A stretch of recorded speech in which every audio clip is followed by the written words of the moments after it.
Sa naging panalo kanina ng Warriors kontra Washington Wizards, naging agaw pansin kay Jordan Poole ang panduduro at mukhang nagtatrash talk pa ito sa former Defensive Player of the Year na si Draymond Green matapos nga niya itong tirahan ng wing 3-pointer.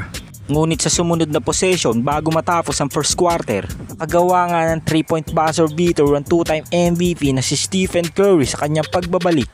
At nagmula nga ito sa pasa mismo ng former Defensive Player of the Year na si Draymond Green.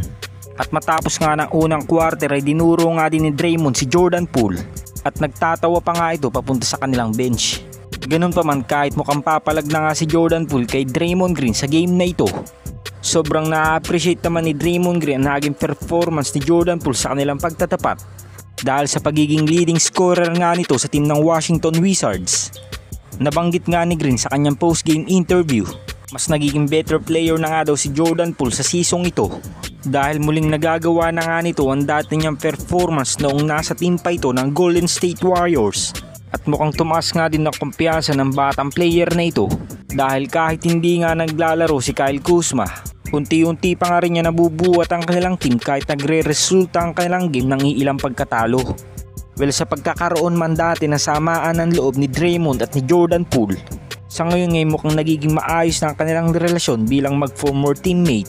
At maganda nga ito para kay Jordan Poole dahil may pagkakataon pa nga rin siyang makabalik sa Dubs kung sakaling magre-retiro na si Steph at Draymond Green.